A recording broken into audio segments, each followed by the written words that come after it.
It's about a year now since we started hearing about this mysterious disease spreading from the east and wondering whether it would come to us. And here we are a year later, still struggling with it.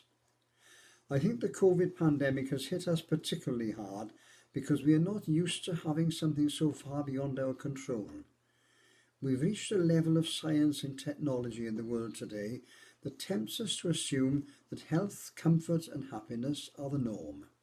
We expect problems to be solved. We expect diseases to be cured. Unless sickness and death come really close to us, we just get on with our lives and make our plans as if they didn't exist. The pandemic has brought these things closer to all of us. It has rocked our confidence, but only for a while, because now we have vaccines and we are beginning to feel that things will soon get back to normal. For most people in the past, pain, sickness and death were normal, and for many people in the world today, they still are. We are seeing a situation unprecedented in our lifetime. Hospitals are grossly overcrowded, doctors and nurses are exhausted and traumatized, and people are unable to visit their dying loved ones.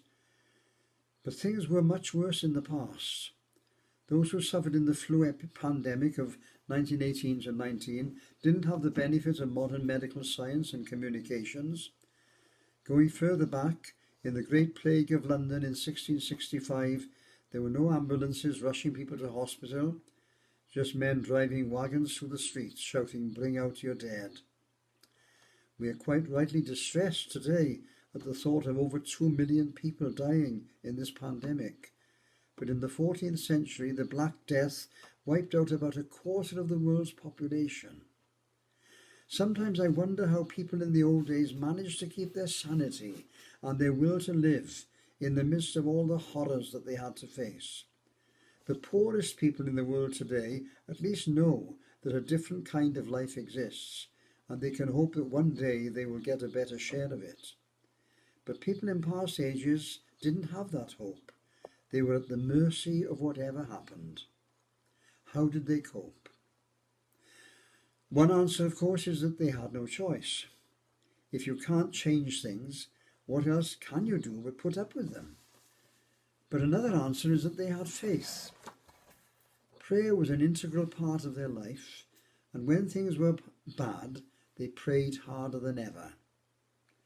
There's a tendency today to be dismissive or patronising of people who have faith and say their prayers. We can explain the world with science. What ground is there for faith?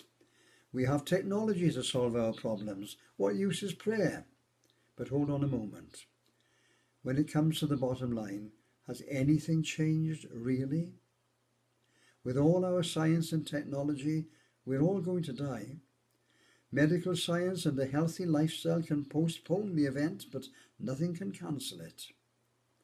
Life on this planet is threatened, and there are things we can do about that. But the planet itself is still vulnerable to all kinds of forces beyond human control.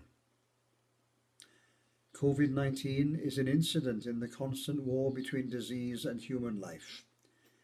We seem to be winning this battle, thank God. But who can say with certainty that there won't be a future battle that we will lose?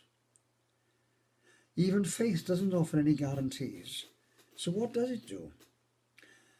I think it gives us a sense of our humble place in the universe, and also gives us a sense of the wonder of this beautiful and fragile life. And it challenges us to work out what are the things that really matter and to live by them. So carry on, believing if you can, and in any case, hoping, and above all, loving.